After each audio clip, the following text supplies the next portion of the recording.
All right. So I do not have a script. I'm freeballing this entire video. I just wanted to make a quick video basically recapping my year in sales. Not a bit more than a year, but I call it a year. So we'll start off with when I actually joined. I joined in the 4th of October. So I'm not a racist, but for some reason I messaged all the Asians first. Bao being the first Asian I saw, there were not a lot of Asians.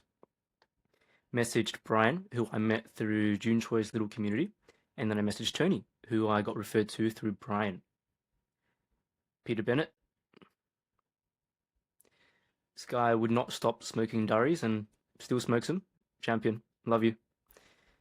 17th of December. So these three guys from Australia are the first guys I hopped on a big group call with, and I have started sales with these guys, and I plan to finish it with them as well.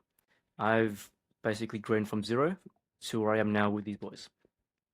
I would not be where I am now without them. These guys have been a pivotal part of my journey. And so has June, but I'll explain that later.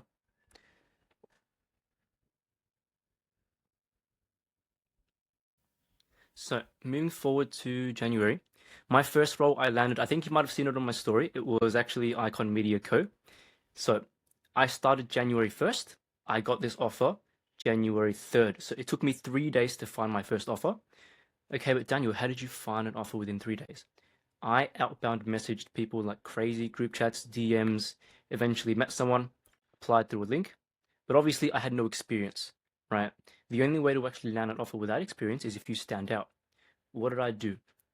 Found the founder's email, sent him an email, found his number, sent him a message, went after his WhatsApp as well, went after his Instagram account, and then I funnel hacked him and went after his closers and the setters. And eventually he saw me enough times, he was like, bro, I love your consistency. I love the work ethic. You don't have experience, but I want you on my team. And then he wanted me off his team within 5 days. The OTE for the offer was $12,000 a month. I got kicked off, and this was my first experience of the sales space. I was like, shit, I'm not going to have a good time. But because of this loss, it actually shaped the way I do sales now and what I actually spent most of my time on, which is tonality, the way I speak, confidence, etc. Something I'll cover later. Here's a little message I sent to June right after I got kicked.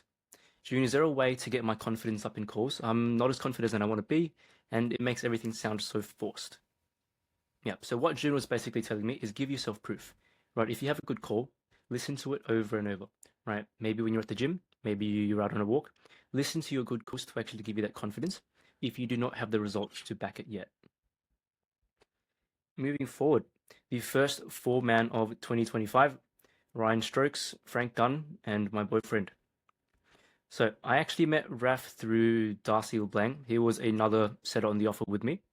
Because I got booted off because of my lack of confidence, I came to Raf basically looking for help with confidence and whatnot. Ran me through some cool stuff. Forgot most of it, but pretty cool stuff. This is where the fun begins with committed coaches. So I think that's one of the founders. His name's Aaron or something. Don't remember. This is AJ. So a little bit of a backstory for how I actually got into sales, which is covered over here. But I actually became a laydown in the RSA through AJ. So one of the other mentors there, his name's Lucas Seidel. He was giving me a bit of a screen share, giving me a tour. I saw this guy's name and I was like, shit, that's my school captain. Became an immediate laydown. This is the guy who made the RSA. Zooming in a bit. So this is when I first joined. Again, some backstory. This is a guy named Yuchen, and he's actually friends with Connor. I was really shy, very shy. This was my first time speaking inside a group call. I legit sweated bricks. I was so nervous. I was sweating bricks while speaking. But yeah, so this is Yuchen and myself. I met this guy at a rave. So out of all places, my life changed because I met some Asian dude at a rave. Chatted him up. He was telling me about how he made his first $1 million. This was after the rave, by the way. I was like, Mal, get a load of this guy. $1 million, what a joke. Turns out I was the joke. He actually is a baller, probably the richest guy I know. Your network is literally your net worth, right? If I hadn't met this guy, I would not have had my eyes opened. I would have still thought the online space was a scam, right? I say this a lot, but I did not start sales for myself. I actually started it for a girl. Yeah, cliche, but it was because I was rejected, right? She told me I didn't have my life together. I had no idea what I was doing. Doing a degree you don't like. By the way, the degree I was doing was interior architecture. And you know how I picked it? I did it through a personality test. For personalities, I think I'm the yellow one, the entertainer. But yeah, I literally went to the tab that says jobs that suit you the best. I picked on the first one. I was like, you know what? Let's do that. I regretted it and I didn't want to do it at all. But I met some cool people through uni. The words she said to me stayed in my head for weeks. Right, I ended up dating her before sales. Pretty cool. But near the end of 2024 is when I came across a case study in the RSA, and this one was Rahul's case study. Right. Without this, I would have not known who Connor is, or what we actually do, or what sales even was. Right. She lit a bit of a spark in me, and because of this spark, I actually went crazy.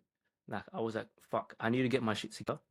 I need to be able to provide for this chick, right? If I marry her, like, what am I going to be able to do? I don't have my life figured out. And to me, I thought she had everything figured out, and I was like, I'm not on her level. I need to get my shit together so I can be someone worthy of dating her. And that's what I did. I went all in, January till May. I didn't add the picture here, but I was planning to compete in a bodybuilding competition this year. I did not compete. I actually lost 12 kilograms. Went from 64 to 50 something, whatever minus 12 is. I'm not good at maths anymore. I became anorexic. I starved myself. I was stressed. And this was also around the time where I was in an offer with Sammy. So on my birthday, Ryan Strokes sent me a bottle of lube and a little note. And I'll read it out for you guys. Top closer. Hey, bro. Happy birthday, G. I know things been rough with the fucking. Thanks, Ryan. With the misses, so I thought I'd give you this to make shit smoother. Keep killing it in sales, bro. You're one of the day ones. Looking forward to going to Bali with the boys. Hopefully, Sammy doesn't piff. Also, get the fuck off committed coaches. Wishing you all the best. Love these boys. That's Ryan Strokes, if anyone's curious. So, met a guy called Kashi and met a guy called Sam. Sam actually referred me onto this offer with Kashi. Again, your network is your net worth. Started at Ecom Boss with James Conti. Oh shit. Man, myth, legend. This guy taught me so much. He taught me more than I can thank him for. And so did Kashi. Right. These guys actually taught me most of the skills that I have now and was a great foundation for what I had. But in May, I also ended up breaking up with my ex because things were bad. Didn't have time for her. I was also broke. Couldn't do anything for her. Couldn't do anything for literally nothing. My hands were tied. I was taking calls for 10 hours a day, 12 hours a day. Sometimes not even sleeping because I was so stressed. I know for myself and myself and Sam, our cortisol levels were so high, we literally could not eat. You can go ask him about it, but this guy was starving himself. We looked sick as fuck. It was horrible. But it was also because we weren't conditioned to actually working our asses off and actually putting in the work. We are now. But we lacked it at the start. This man was more here for me than my own friends were. Most of my friends were practically useless. A lot of them actually made my life a lot worse. And I'll explain a little later, but this guy, I looked up at him like a brother. This guy helped me out so much. On the day or the day after I broke up, I cried my ass out. I tried to figure out if I did made the right choices, if I was doing the right thing, literally tried to read my Bible, but I couldn't see because of all the tears coming out of my eyes. And I was like, shit. But of course, I gotta take a picture for Snapchat. Took a call while crying. I don't know if you can read that. Pretty funny. This photo is one I took, and it is my prayer for better days. And I feel like that prayer has been answered. Yeah. Again, committed coaches gang, Lorenzo as well. All five of us, we're all a bunch of idiots. This is the first little meetup I had in Sydney, or even in the South Space in general. Obviously, my mate AJ, I've known him since high school, but this was my first time meeting strangers who I'd only seen through a, a Zoom screen or a Discord video screen. First time I met them, Josh was very tall, and this guy is like the widest guy I know. It was freezing around this time. He had Crocs on. He was wearing jorts and a hoodie. I think this guy got sick of me because around the same time his misso and him ended things as well. I think about a week after mine.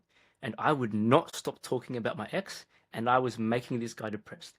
But this is also a very good time and chance to explain that people you hang around are very important. If someone is negative around you, it'll affect your own mental state, right? I did not focus on my mental health, my mental state, or anything up until last month, where I completely mastered my headspace, and now I have control over what I think. And any kind of negative thoughts I have, I push them out of my head, right? But if you let people's negative thoughts get into your head, right, it takes effort to actually put it back out. Using this as an example, whenever I talk about my ex, it makes Josh think about, Frank think about his ex. And because of that, he gets sad and we both get sad together. So don't hang around with negative people. Also, don't be negative. It affects other people. So I was literally dying, crying day in, day out, still taking calls for hours and hours every day. Asked to finish early. I couldn't deal with the schedule with the amount of shit I was going through. I eventually ended up leaving the offer. I went full ghost on James, some guy who was really there for me and he actually cared about me. I'm sorry. I will give you a proper apology, James, when I see you in Perth. I don't know if you're going to see this video or not, but when I see you in Perth, I'll give you a proper apology. Yes, June Choi. So, shit month because obviously I was depressed as chops. Little bit of a checkup on me. I expected to be at 10K already. Breakup put me out for 2 months. Might be harsh, but breakup should put a fire in you. And everything June was saying was correct, right? She's gone. Wake the fuck up. I tried. I couldn't. And I got stuck in a rut for 5 months. For 5 months straight, all I would do was wake up, take calls, go to the gym, sleep, eat when I could if I wasn't too sad or stressed. Just literally nothing. Right? No off acquisition, no networking, nothing. Just calls, sleep, gym, repeat. 5 months. So May and whatever 5 months after that was, I think it's around October, is how long I was basically stagnant for. Which is why I feel like I would have had better numbers a lot quicker if I had actually managed to get past this, but I couldn't. I just genuinely couldn't. And there's a very good reason why, and I'll explain one later as well. So this was my room sometime in August. This is what it looks like. I use sticky notes for learning, and I find it to be really, really helpful. I had sticky notes all over my room. So how I learn the best is having something right in front of me. Anytime a mentor, a friend, or someone would give me feedback, something important, I would write it on a sticky note, stick it up there, and until I feel like I've mastered it or I've completed a sticky note, I take it off, replace it with something new. Maybe things like affirmations, things that are important, some things about my offer, bottlenecks. You get the idea. Let's ignore this guy. I don't like him. A whole bad experience that I don't want to talk about. But yeah, AJ, Zenos, and some of the boys we met for Shisha. That was one of our first big Sydney meetups. And then I met Jay Moggins. What a handsome fellow. So I met Jay Moggins. We had food together. My ex was actually at this restaurant as well, at the back. Unfortunate. All right. So Brian Huynh, back earlier, he was one of the first boys who I messaged. My sales skill and style is based very heavily off Jun Choi, Brian Huynh, and my mentor Connor Healy, and just bits and pieces from everywhere else. I haven't actually paid for any proper sales training, but this guy helped me a lot. Gave me free call reviews, right? Helped me with pre-handling, helped me with all these little stuff. The goat. Finally met up with Sammy for the first time, all four of us, for a little bit of a mastermind in somewhere in North Sydney, I think. Can't remember. This is a little YouTube video of us. Pretty cool. This is around when I started Accutane. Oh, actually, I started Accutane a bit earlier, but it was in August. August. This is what my face looks like. Absolutely chopped. And it got even worse.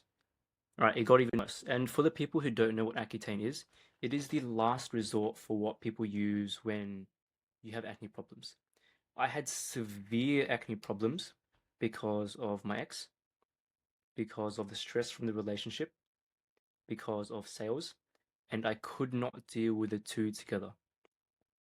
A good relationship or a supportive ones I've seen in a space where the other partner does work out. When you speak to your partner or you go to your partner, they're really there to make you more comfortable. If they're making your life even more stressed, you're in for a bit of a ride. I was already at my peak stress levels. My acne blew up, my hair fell out. This was after the breakup as well. My shit was already getting bad during the relationship, but the breakup sent me way over the edge. Hopped on Accutane, and for those who don't know what Accutane does, it fixes your skin, but at a cost. It turns you into the Sahara Desert.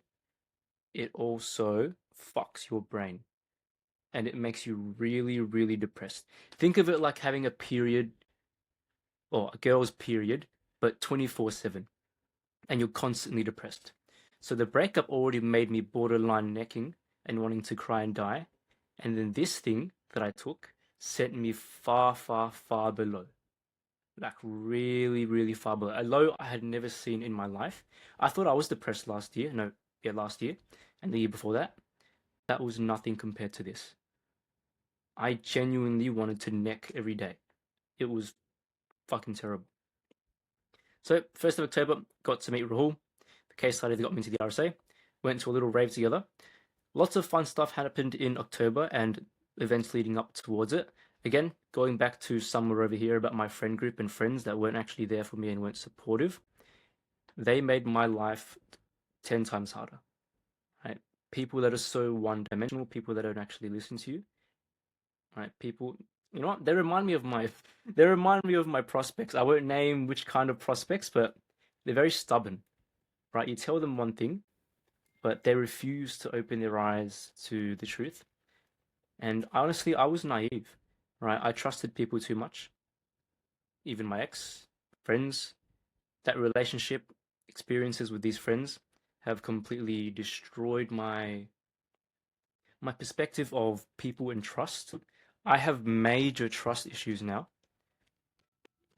I literally don't trust people. I'm a bit skeptical about everyone, but I'm happy to know that I have found people in the space that I look up to and I can also trust.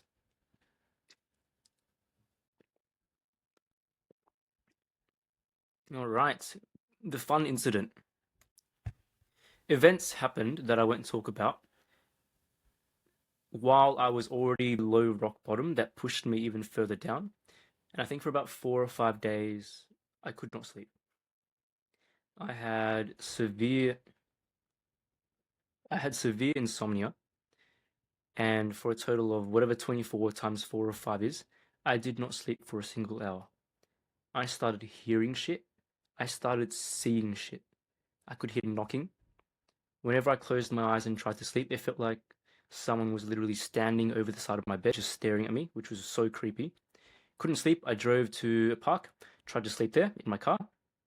When I closed my eyes, it felt like four people were at every single window, just staring down at me while I was sleeping. I was losing my mind. And then a couple of days later after that, managed to get like maybe half an hour of sleep, 1 hour of sleep here and there. More events happened, friend group stuff. Couldn't sleep again. I was filled with a lot of emotion, depression, anger, sadness, the whole lot, you name it. Decided to travel up to a lookout which I had been going to frequenting every day, which is where I actually got into this accident. Sat up there questioning what was happening to my life, why people were like this, what I did to deserve this. Lots of questions, no answers. Right, thinking and sitting there doesn't get you anywhere. Exactly the same thing I say to my prospects. Thinking about things, being on the fence, what if this, what if that, doesn't really do anything. Right, keeps you in the same spot.